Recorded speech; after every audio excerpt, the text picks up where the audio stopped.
इस बार भी आपने देखा होगा कि 2-3 क्वेश्चन जो है आपके कृषि से आपके एग्जाम में पूछे गए थे कि चावल का उत्पादन कहाँ सबसे ज़्यादा होता है, इस तरह का क्वेश्चन जो कि क्लास में करवाए हुए हैं।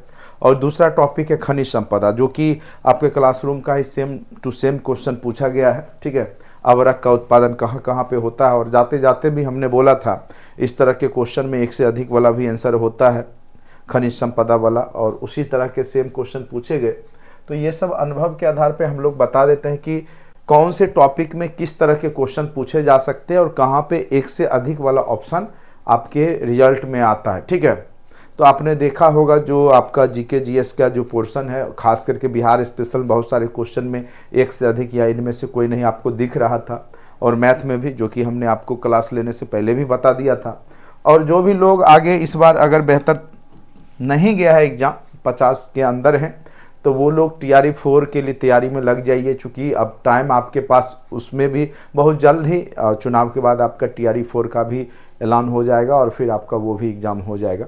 अब ये एग्ज़ाम रद्द होगा नहीं होगा तो इसके लिए अब आयोग है अपना, जो भी होगा आपके हक में ही होगा। ठीक है, तो उसको लेके परेशान नहीं होना है, बाकी तैयारी कंटिन्यू करते रहिए, फिर आपको लगातार मौका मिल रहा है। TRE 4.0 का भी जो अगस्त में प्रस्तावित है, तो उसमें भी आप बैठेंगे ही।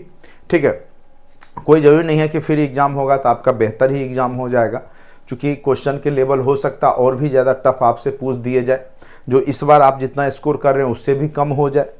तो इसलिए क्वेश्चन आउट ज़रूर हुआ है, लीक ज़रूर हुआ है। अब कितने लोगों तक पहुंचा है, नहीं पहुंचा है, ये सब तो हम लोग का विषय नहीं है। आप छात्र हैं, हम टीचर हैं, हमारा काम है पढ़ाना। ठीक है, और आपका काम है पढ़ना। बाकी तो आयोग देख ही रहा, जो भी है उसको आप लोग सुधार नहीं सकते हैं। ठीक है, तो बुद्धिमत्ता यही कहता है कि आप पढ़ाई में लगे रहिए, और जो भी होगा आपके लिए बेहतर ही होता है, बेहतर ही होगा, यही सोच करके चलिए। ठीक है, तो कई लोग को जब हमने बोला कि एग्ज़ाम रद्द होगा नहीं होगा, तो बहुत लोग जो है उल्टा पुल्टा कमेंट करते हैं। ठीक है, कट ऑफ को लेकर के हमने बोला 1 to 5 में ज़्यादा जाएगा, तो उसको लेकर के भी बहुत लोग को तकलीफ़ होता है। आप प्रीवियस जो भी TRE 1 हुआ है, TRE 2 हुआ, उसमें देखिए हमने जो बोला है लगभग कट ऑफ उतना गया है कि नहीं गया है, क्या उससे ज़्यादा ही गया, उससे कम नहीं गया है। ठीक है, तो एक अनुभव होता है। तो हम लोग सही गाइडेंस, आपको गुमराह करने के लिए हम यहाँ पे चैनल में नहीं आते हैं कि आपको वो ऐसा करना होता, तो हमारे पास भी लाखों की संख्या में लोग जो है सब्सक्राइबर होते, 10-20 लाख तो हो ही जाता, उस तरीक़ा से करना होता। तो जो भी है रियलिटी है, आपको अच्छा नहीं लगता है वो अलग बात है, लेकिन रियलिटी जब पता चलेगा आपको, तो बाद में फिर लगेगा कि सर सही बोल रहे थे। कई लोग को TRE 2 में भी हमने बोला तो उस समय उनको तकलीफ़ होता है, लेकिन बाद में वही लोग फिर फ़ोन करके कहते नहीं सर आप बिल्कुल, आपका अनुमान एकदम बिल्कुल सही था। तो ये सब अनुभव की बात है। बाकी खुश करने के लिए हम भी आपको कुछ भी बोल के खुश कर सकते हैं, जो अन्य चैनल करते हैं। देखिए, हमारा काम है आपको सही डायरेक्शन देना, हमारा काम है आपको पढ़ाना, और आपका काम है पढ़ना। ठीक है, कर्म हम कराते हैं, आप भी कर्म करते हैं। बाकी क्या होगा नहीं होगा, आसान क्वेश्चन रहता, आप सारा बना लेते तब भी आपका रिजल्ट नहीं बनता, कम नंबर ला करके भी आपका रिजल्ट बन सकता है। इसलिए परेशान ज़्यादा होने की आवश्यकता नहीं है। क्वेश्चन टफ पूछे जाते हैं तो सबके लिए होता है, आसान होता है तो सबके लिए होता है। ठीक है, चलिए आज का जो टॉपिक है बिहार में कृषि से रिलेटेड, यहाँ से भी क्वेश्चन पूछा गया था और आपके पहले भी हमने पढ़ाया हुआ है। अभी फिर आप लोग हेडमास्टर वाले एग्ज़ाम में भी बहुत सारे लोग जो हैं जुड़े हैं, वो बैठेंगे, अन्य कंपटीशन में भी आप बैठते हैं साथ साथ। ठीक है, तो हर एक जगह आपको ये सब टॉपिक, बिहार स्पेसिफिक में बिहार दरोगा हो गया, बिहार का जो भी बिहार SSC होगा, सब जगह यहाँ से क्वेश्चन आपको निश्चित रूप से दिखाई देता है, क्योंकि बिहार एक कृषि प्रधान राज्य है। और जब मेंस में जब जाते हैं, BPSC 70वीं जब होगा, उसमें मेंस में भी एक क्वेश्चन यहाँ पे कृषि से संबंधित समस्या, उसका निदान कैसे होगा। बिहार एक कृषि प्रधान राज्य है, तो यहाँ पे क्या क्या समस्याएं हैं कृषि के क्षेत्र में और किस प्रकार से इसका निदान होगा। चूँकि बिहार का एक कह सकते हैं कि जीविकोपार्जन के लोगों का जो साधन है, वो प्रमुख साधन कृषि है। यहाँ के जो लगभग 70 से 80% आबादी किसी न किसी रूप में कृषि पर ही डिपेंडेंट है। तो कृषि ऐसे में अपने आप में एक महत्वपूर्ण कह सकते हैं जीविकोपार्जन का साधन है और एक महत्वपूर्ण समस्या भी है बिहार के लोगों के लिए कि किस प्रकार से कृषि को उन्नत किया जाए और फसल का पैदावार बढ़ाया जाए। और यहाँ से तरह तरह के क्वेश्चन पूछे जाते हैं, अभी हम लोग चर्चा करेंगे ही। जलवायु क्षेत्र से भी क्वेश्चन आपको पूछ ही दिए जाते हैं बराबर क्वेश्चन, किस प्रकार की जलवायु है उससे भी क्वेश्चन पूछ दिया जाएगा।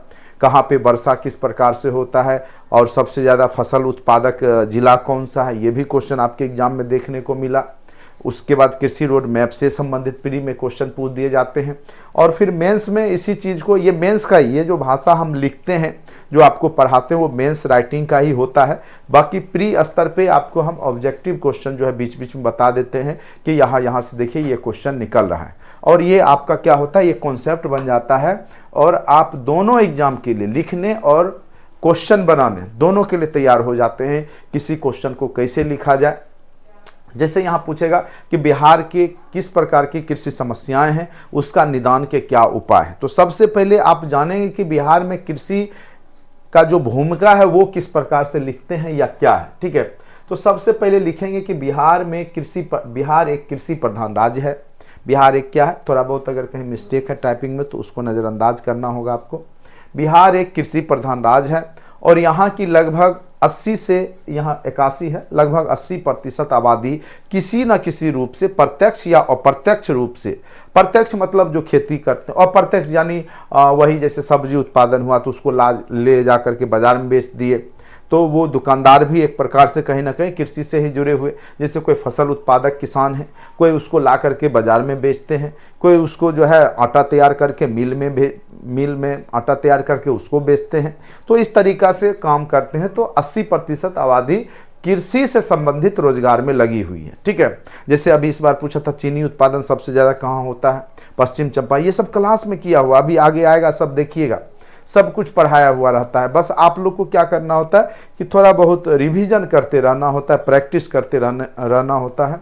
और जो भी लोग अभी तक नहीं जुड़े हैं और TRE 4 की तैयारी करने का सोच रहे हैं तो निश्चित रूप से आप अन्य प्लेटफॉर्म का भी यूज किए ही हैं। मेरा भी पहले यूट्यूब पे बहुत सारा वीडियो देख लीजिए, अगर अच्छा लगता है, क्वेश्चन आ रहे हैं एग्जाम में तो जुड़िए, निश्चित रूप से जुड़िए। जुड़ने से आपको बहुत ज़्यादा फायदा मिलने वाला है। ठीक है, तो ये सब क्वेश्चन अभी आप देखिएगा जो इस बार भी आया है क्वेश्चन, बहुत आसान से क्वेश्चन। जब मैं आसान बोलता हूँ तो बहुत लोग को मिर्ची लग जाती है, इसलिए लग जाती है कि उनको तो अलबल पढ़ा करके भेज दिया है, क्वेश्चन आ नहीं रहा है वो सब। और हम आसान क्वेश्चन इसलिए बोलते हैं कि हमारे नोट्स में सारा क्वेश्चन रहता है। हिस्ट्री उतना टफ पूछा तब भी मैंने 30 क्वेश्चन मैंने खोजा, 30 question same to same line by line मिल गए। 10 ही क्वेश्चन जो अलबल पूछा है, जिसको हम लोग बोलते हैं कि वो कहीं से कुछ से उठा लिया, वही क्वेश्चन दिख नहीं रहा, लेकिन कॉन्सेप्ट पे वो भी बन जाएगा। ठीक है, तो सबसे बड़ी बात होती है कि नोट्स में जान होना चाहिए और जो पढ़ाने का जो वे है, जो ज़रूरत का चीज़ है वो पढ़ाना। फालतू लेके पढ़ा देंगे तो क्वेश्चन ही नहीं लड़ेगा। चलिए, राज्य के सकल घरेलू उत्पाद में कृषि का योगदान देखिए, ये जो है बहुत पुराना जो है यहाँ पे है, तो सॉरी एक सेकेंड, तो इसको थोड़ा सा हमको सुधारना होगा। तो राज्य में जो है कृषि का जो योगदान है वो अभी GDP में लगभग 19.5% है। ठीक है, 19.5% जो है, इसको काट लीजिएगा, 19.5% जो है कृषि में, जो बिहार के GDP में कृषि का योगदान है। अब कहिएगा कि 80% आबादी कृषि कर रही है और GDP में मात्र 20% भी इसका अंश नहीं है, इसका मतलब है कि कृषि बहुत पिछड़ा हुआ है। यही हुआ ना कि जैसे मान लीजिए 100% GDP में मात्र इसका योगदान 20% है, जबकि 80% आबादी किसी न किसी रूप से कृषि से संबंधित कार्य कर रही है। यानी बिहार का कृषि क्या है, पिछड़ा है, इससे साबित होता है। ठीक है, राज्य का कृषि योग्य भूमि लगभग 80% से अधिक है, यानी 80% भूमि पे बिहार में कृषि खेती करने लायक है। भले ही एक ही फसल हो, कोई जरूरी नहीं है कि 3 फसल ही हो, लेकिन 80% जमीन पर किसी न किसी रूप में खेती की जा सकती है, जिसमें शुद्ध बोया गया क्षेत्र लगभग जो है 57.6% है। ठीक है, लगभग 60% हम कह सकते हैं, चूंकि डाटा उतना याद नहीं रहता है, तो लगभग 60% हम शुद्ध बोया गया क्षेत्र, यानी जहाँ पे खेती की जाती है। और बहुत ज़्यादा वन भी रहता है, बहुत जगह पे जो है पानी भी जमाव रहता है। ठीक है, तो ये रहता है। तो यहाँ पे याद रखिएगा, कृषि योग्य भूमि 80% है, लेकिन लोग उसमें उपजाते कितने प्रतिशत पे हैं, तो लगभग 57.5%, 57.6% भूमि पे बिहार में खेती हो रही है। ठीक है,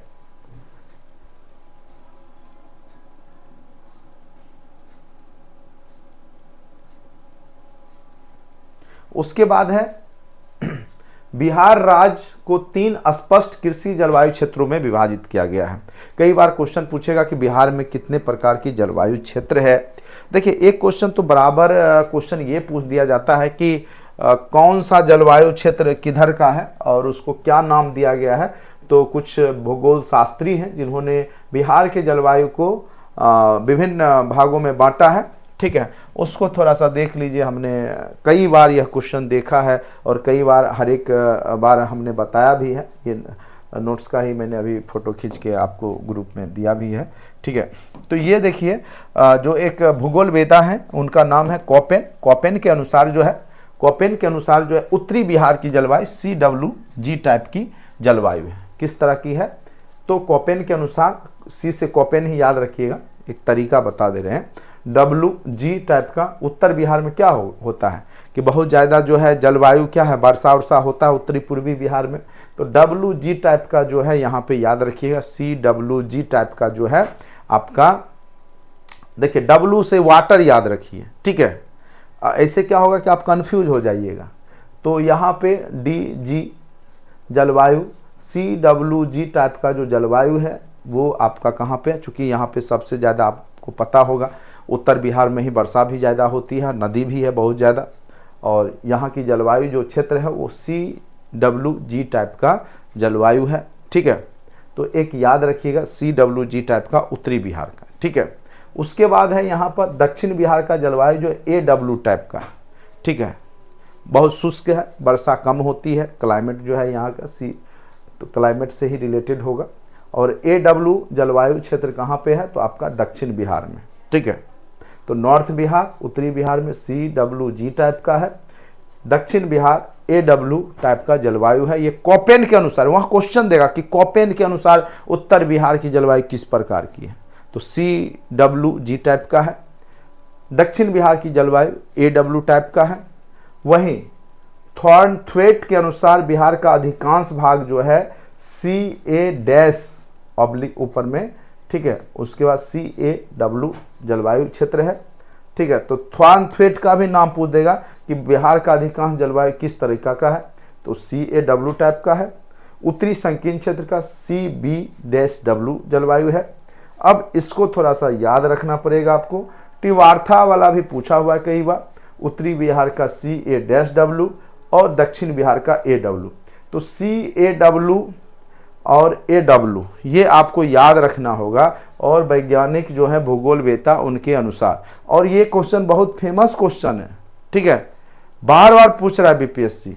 कॉपेन वाला भी CWG वाला याद रखिएगा, और एक आपका टिवार्था वाला भी कई बार पूछ दिया है, CA-W टाइप की जलवायु उत्तर बिहार की है। तो उत्तर बिहार में देखिए सी सब में लगा हुआ, उत्तर बिहार में सब में देखिए C, यहाँ भी C लगाया, यहाँ भी C लगाया, C लगाया।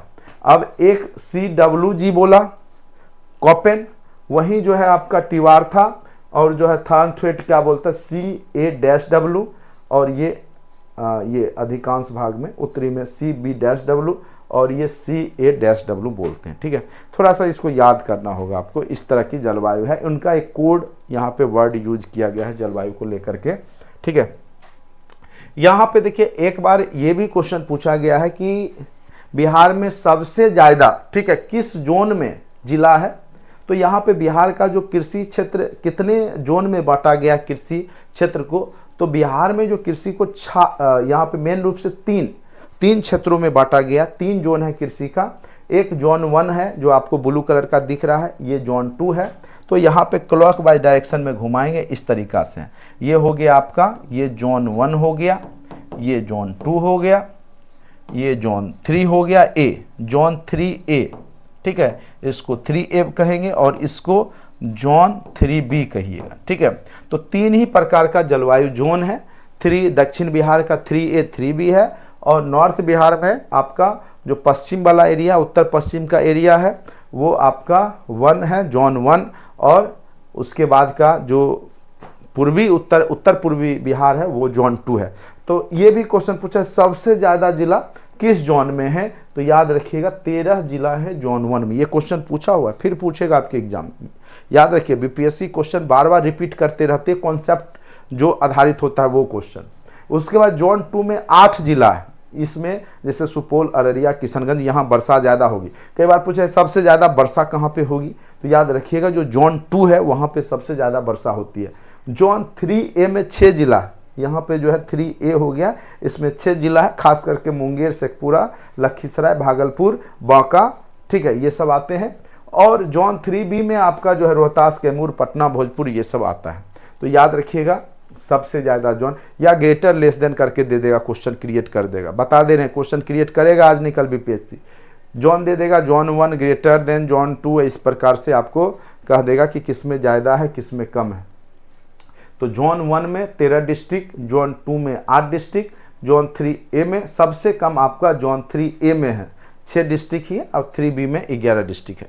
तो सबसे ज़्यादा जोन 1 में है, याद रखना है। उसके बाद जोन 3B में है, उसके बाद जोन 2 में है, और सबसे कम जोन 3A में आपका मात्र 6 ही डिस्ट्रिक्ट है। तो ये आपको याद रखने वाली बात है। यहाँ से निश्चित रूप से क्वेश्चन बीपीएससी प्री लेवल पे, चाहे प्रशासनिक सेवा हो, चाहे आप टीआरई के एग्जाम हो, या आगे आने वाले टीआरई 4, टीआरई 5 ज्योग्राफी में, यहाँ से निश्चित रूप से अगर ज्योग्राफी के क्वेश्चन पूछे जाएंगे तो यहाँ से क्वेश्चन पूछेगा। पिछले बार भी हमने पवन बताया था, तो वहाँ से भी आपने देखा होगा कि 6 to 8 में एक क्वेश्चन पूछा गया था, ठीक है।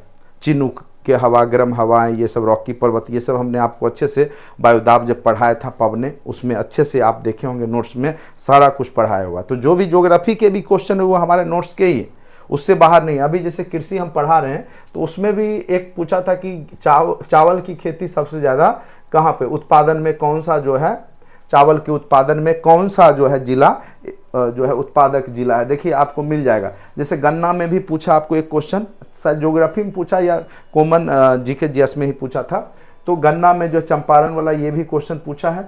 उसके बाद आपको एक क्वेश्चन ये पूछा था कि चावल में, देख रहे हैं 1 नंबर पे चावल में प्रमुख उत्पादक में, देखिए यहाँ पे हो गया रैंक के हिसाब से, देखिए चावल में रोहतास है ना, फसल और उसके उत्पादन में अग्नि जिले, ठीक है, अग्नि जिले, यहाँ थोड़ा मिस्टेक है टाइपिंग में, अग्नि जिले।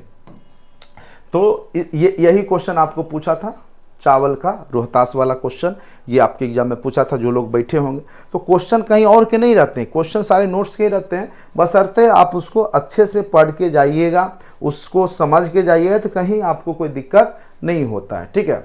तो जो जो चीज़ बोलते हैं रटने वाला चीज़ है, जैसे अभी CA-W टाइप का, CWG टाइप का, ये 2-4 बार उसको लिखिएगा, देखिएगा जोन 1 जोन 2 में कितना है, तो याद होता है। जब मेंस में हम लोग जब इसको लिखते हैं तो क्वेश्चन के हिसाब से जो डिमांड होता है क्वेश्चन का, क्योंकि ये सब रॉ फैक्ट है, इसको याद रखना होता है, और जब लिखते हैं तो इन सब तथ्यों को भी उसमें हम दर्शाते हैं, ठीक है।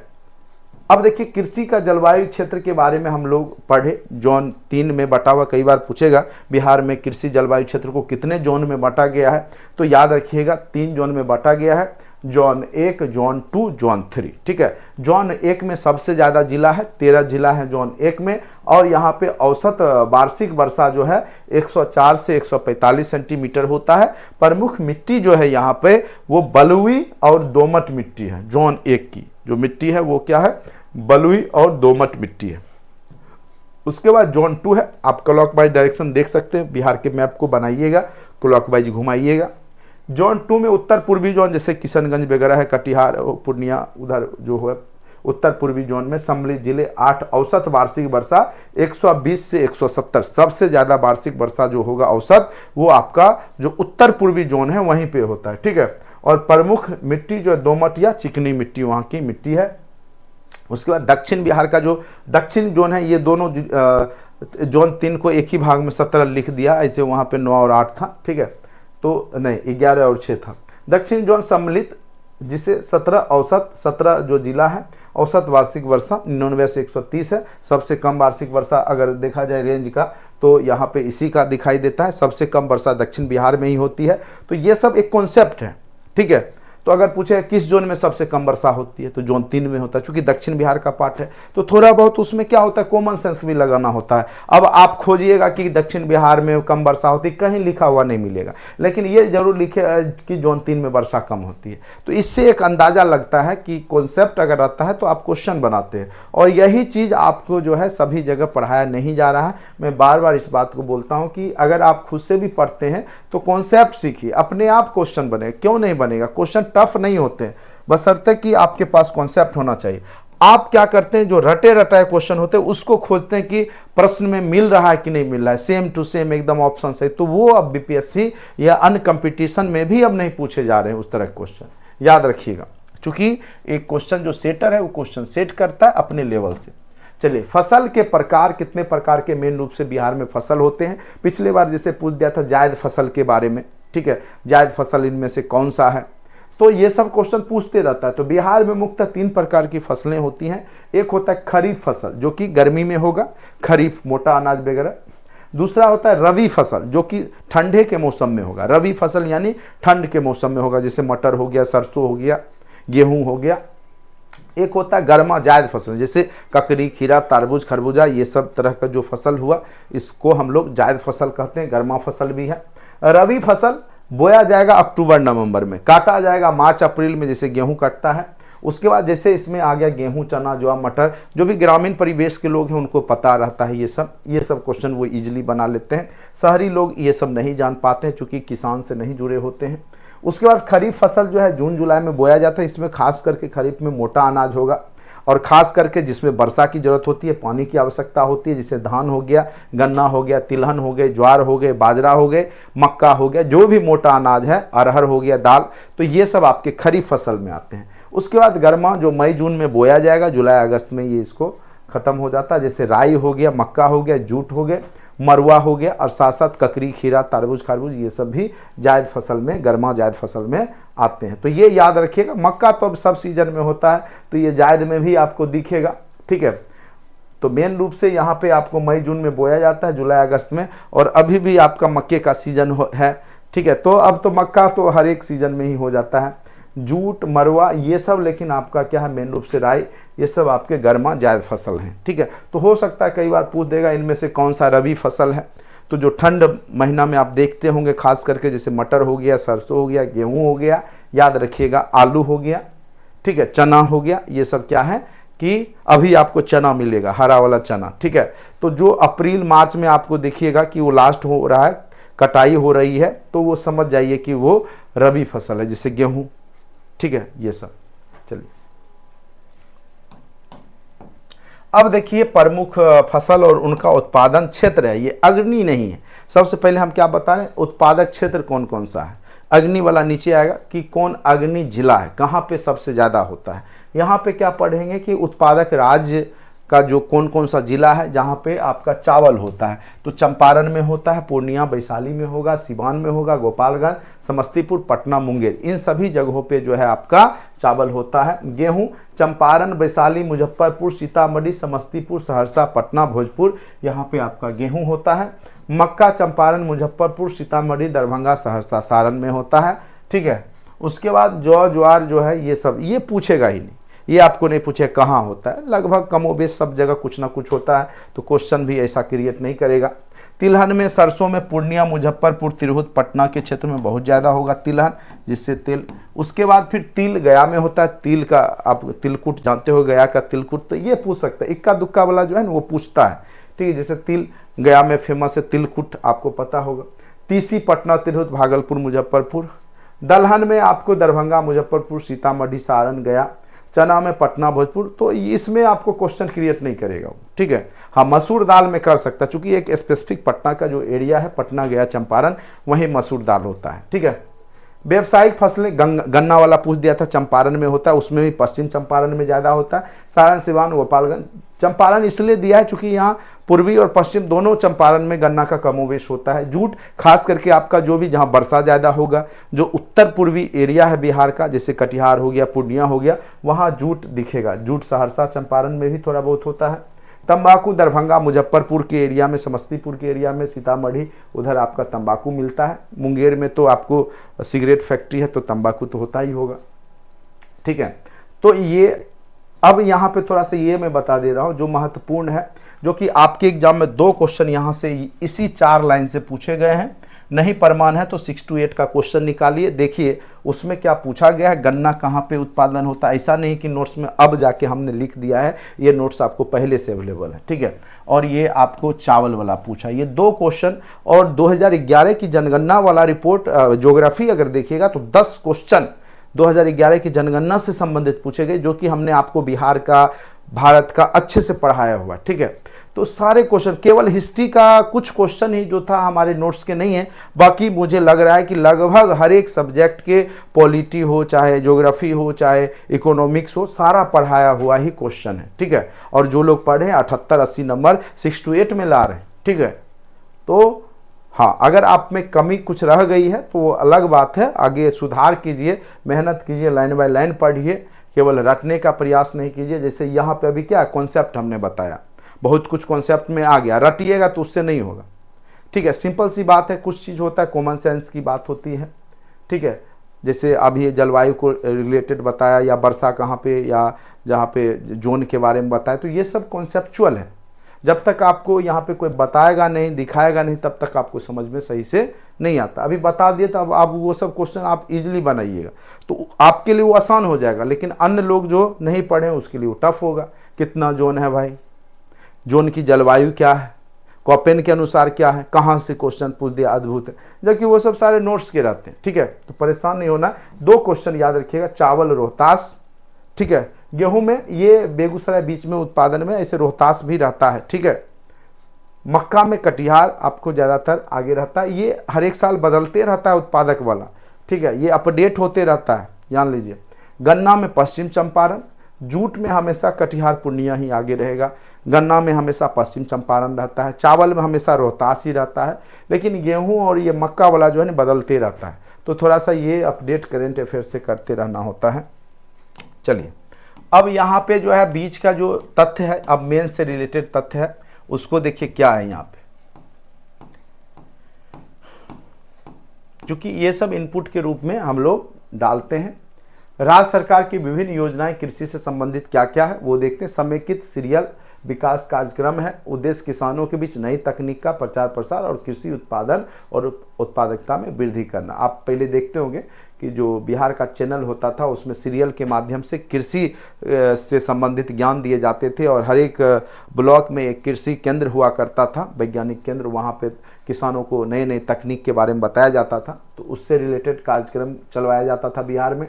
उसके बाद राष्ट्रीय खाद्य सुरक्षा मिशन जो है 2007 से 12 के तहत प्रारंभ किया गया था। इसका उद्देश्य खाद्यान्न जो है अनाज जैसे चावल, गेहूं, दलहन उत्पादन में 4% तक की वृद्धि करने की बात की गई थी, ठीक है।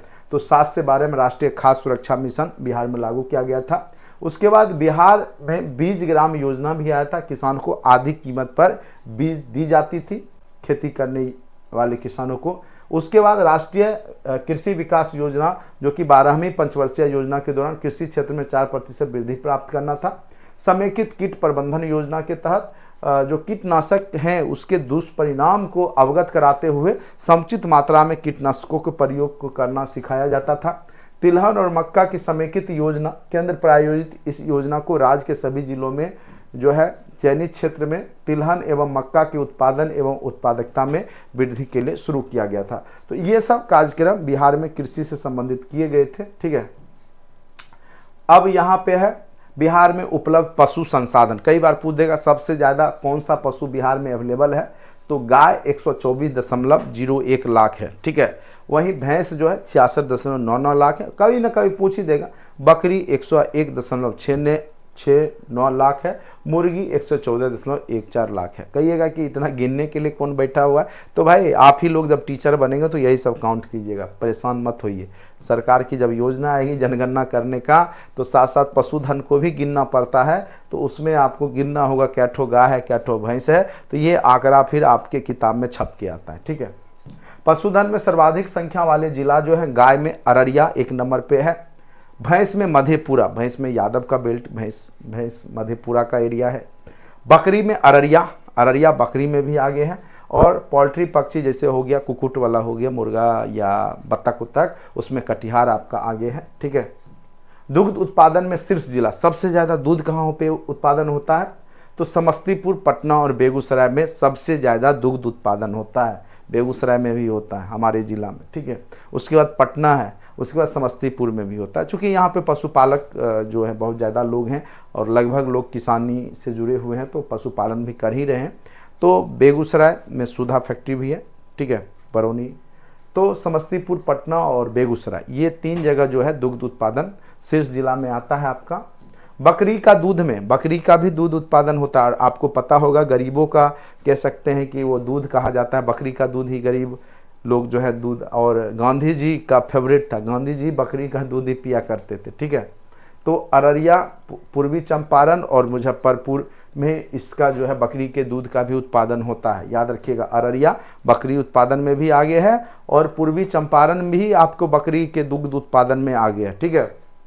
उसके बाद मत्स्य उत्पादन में राज्य में मछली का प्रति, ये क्वेश्चन पूछा हुआ है, प्रति व्यक्ति उपलब्धता 7.7 किलोग्राम प्रति वर्ष है। यानी एक व्यक्ति 7.7 किलो साल में मछली जो है बिहार में प्रति व्यक्ति उत्पादन होता है, और औसत 10 किलोग्राम से कम है, इसे औसत 10 किलोग्राम होना चाहिए। मत्स्य एवं मत्स्य बीज उत्पादक शीर्ष जिले, खास करके आप देखिएगा मछली का उत्पादन दरभंगा के एरिया, मधुबनी हो गया, पूर्वी चंपारण हो गया, दरभंगा हो गया, उसमें मछली का बहुत ज़्यादा प्रचलन है। उसके बाद मत्स्य बीज उत्पादन में आपका मधुबनी, दरभंगा और पूर्वी चंपारण, ये तीनों जगह जो है मछली के बीज उत्पादन में भी आगे हैं। बहुत सारे प्रमुख भूमि सुधार अधिनियम भी बनाए गए।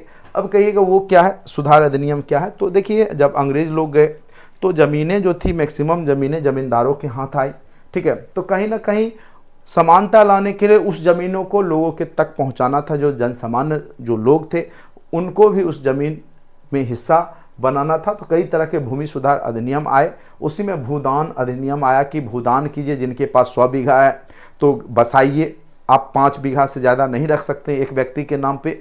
तो कुछ वहाँ पे जो है चकबंदी अधिनियम आया, कुछ हदबंदी अधिनियम आया, एक हद लिमिट किया गया। हदबंदी मतलब एक हद, एक लिमिट कि आप इतना ज़मीन से ज़्यादा अपने नाम पे नहीं रख सकते एक व्यक्ति। जैसे 5 बीघा लगभग है कि एक व्यक्ति के नाम से ज़्यादा ज़मीन 5 बीघा से ज़्यादा नहीं होना चाहिए। लेकिन चूँकि शुरुआती दौर से ही जो नेता थे या जो भी नीति निर्माता थे वही ज़मींदार वर्ग से आते थे, तो वो सही ढंग से आज तक बिहार में इसको लागू नहीं किया गया, जिस कारण से बने तो नियम बहुत ज़्यादा लेकिन सुधार नहीं हुआ।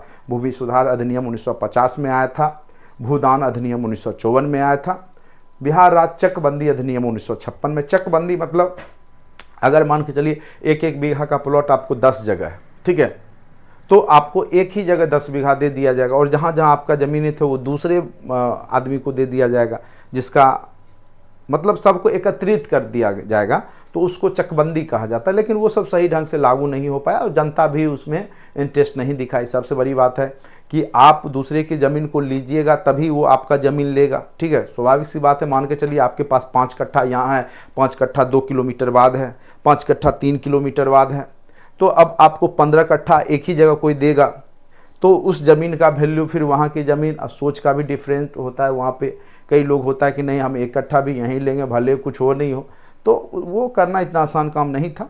तो सही ढंग से लागू नहीं हुआ। बिहार राज्य चकबंदी अधिनियम 1956 लाया तो गया था, भूमि अधिनियम 1961 भी आया, फिर भूमि हदबंदी कानून भी आया 1962 में, लेकिन सही ढंग से आपको पता ही है ये सब लागू नहीं हो पाया, जिसके कारण आज भी बिहार का जो प्रति व्यक्ति जो उत्पादन है या प्रति हेक्टेयर बहुत कम रहा। क्योंकि खेत जो है, जो आपकी ज़मीनें हैं वो छोटे छोटे टुकड़े में बटी हुई है, क्योंकि आबादी भी ज़्यादा है बिहार का, जनसंख्या घनत्व भी ज़्यादा है, तो ये सब रीज़न है। प्राकृतिक, अब बिहार में कृषि संबंधी समस्याएं क्या हैं? तो समस्या का तो यहाँ पे कह सकते हैं बाढ़ सा लगा हुआ है। सबसे पहला प्राकृतिक कारण है बाढ़। उत्तर बिहार तो आपका डूब ही जाता है, बाढ़ आते रहता है। फिर दक्षिण बिहार में सूखा रहता है, वर्षा ही नहीं होती है।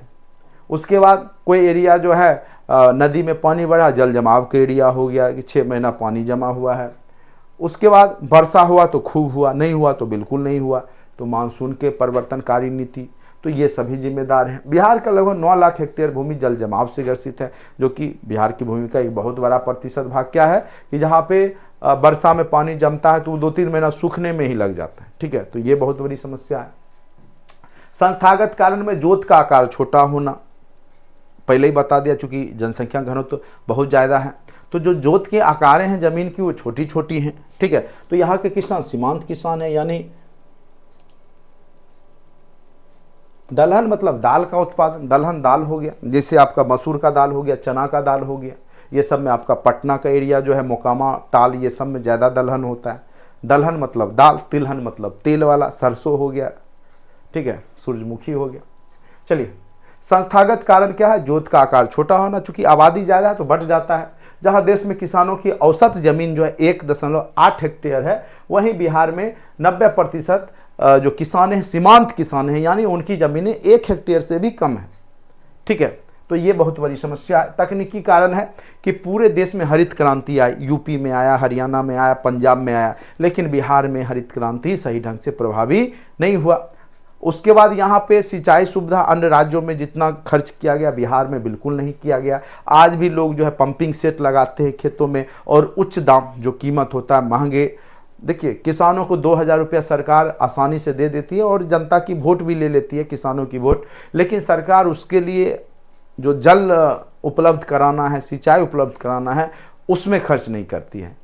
तो कहीं ना कहीं जनता की भी कमी है कि जनता जो है नकदी में ज़्यादा विश्वास करते हैं, योजनाएं पे ज़्यादा, अगर योजना आई तो उसको सरकार को भी लगता है इससे हमको प्रॉफिट नहीं होगा, इससे वोट बैंक नहीं बनेगा, लेकिन 2-2 हज़ार अकाउंट में जाएगा कि तुरंत वोट आ जाएगा। तो सरकार भी समझ ली है जनता के मानसिकता को, कहीं ना कहीं ये सब आपको दिखेगा कि जैसे मान के चलिए पर्याप्त सिंचाई तकनीक की व्यवस्था हो जाए, हर एक खेत तक सिंचाई नल की सुविधा हो जाए, वो 2,000 रुपया नहीं भी मिलेगा तब भी किसान को फ़ायदा होगा, ठीक है।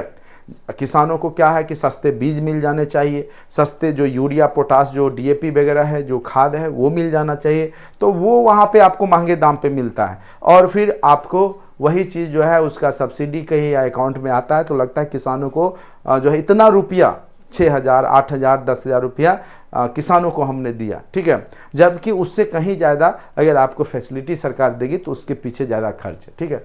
तो ये सब सोचना होगा यहाँ के किसानों को, यहाँ के लोगों को।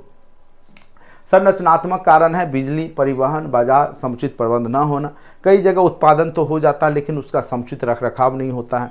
कई बार आप देखते होंगे कि ट्रक का ट्रक जो है, लोग टमाटर को रोड पे फेंक के चले जाते हैं, जब भाव नहीं मिलता है, उनका रेट 1 रुपये 50 पैसे हो जाता है, ये स्थिति आ जाती है, उसका कोई खरीदार नहीं रहता है, उस स्थिति में किसान उसको फेंक के चले जाते हैं। अगर जगह जगह जो है वो सिस्टम हो जाए, उसको कोल्ड स्टोर में रखने वाला हो, या तरह तरह के मशीन जैसे केचप, टमाटो केचप बन गया या कुछ भी इस तरीक़ा से, तो वहाँ पे वो सब समस्या नहीं आई किसानों के साथ। तो एक खरीदार, एक कह सकते हैं बड़ी बड़ी फैक्ट्री होनी चाहिए कृषि से रिलेटेड सामानों को तैयार करने वाला। आप देखिएगा राजस्थान में मैक्सिमम अभी आप देखिएगा पैकेट वाला जो सब्जी आ रहा है, ठीक है, मटर आएगा, फ्रोजन मटर जिसको बोलते हैं, या अन्य सब्जी भी कटा हुआ आता है, वो राजस्थान से आपके यहाँ आता है, बिहार में, और यहाँ के लोग खरीदते हैं।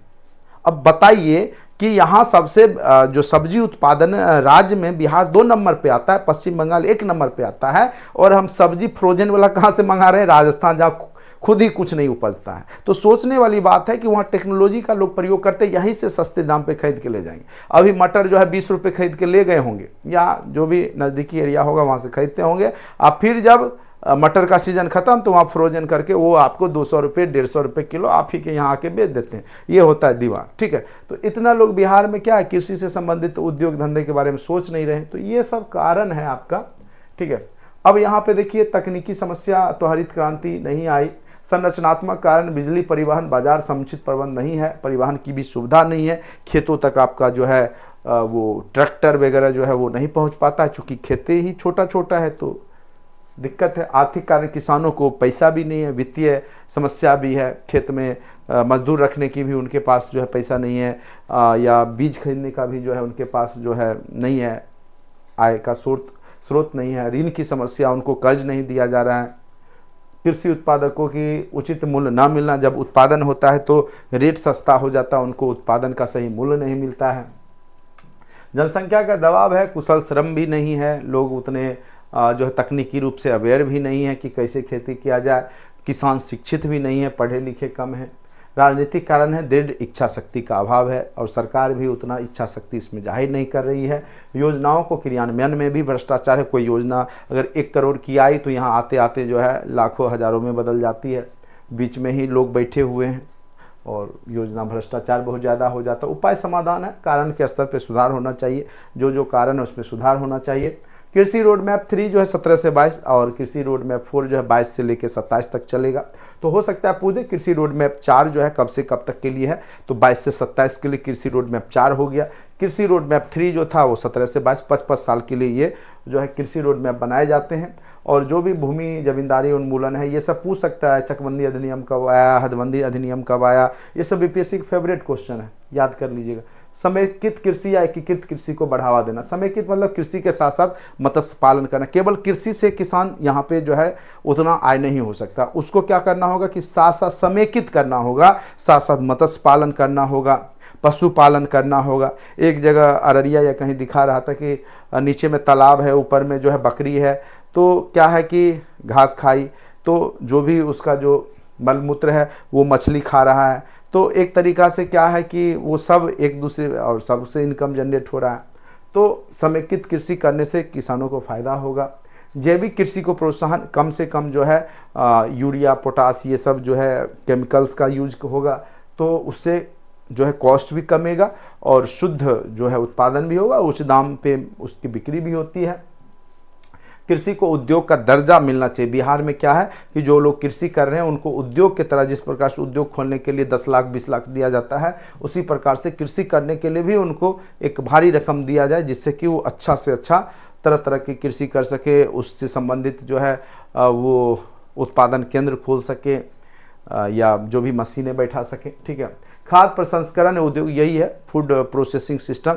कोई भी प्रोडक्ट को लंबे समय तक रख, जैसे टमाटर है, टमाटर आप देखिएगा जब सीजन आ जाएगा 2 रुपये 4 रुपये भी कोई नहीं पूछता, और अभी देखिए अभी 50 रुपये बढ़ते जाएगा, गर्मी आएगी जब नहीं होता है तो 100 रुपये 150 200 रुपये तक हो जाता है। तो उस समय अगर उसको फ्रीज करके रखा जाए अच्छे से टेक्नोलॉजी का यूज करके, तो उसको जो है जब वो नहीं होता है उस समय यूज किया जा सकता है या उच्च दाम पे बेचा जा सकता है। तो ये सब फायदा अगर किया जाए खाद्य प्रसंस्करण उद्योग, तो निश्चित रूप से कहीं ना कहीं इससे किसानों को फायदा मिलेगा।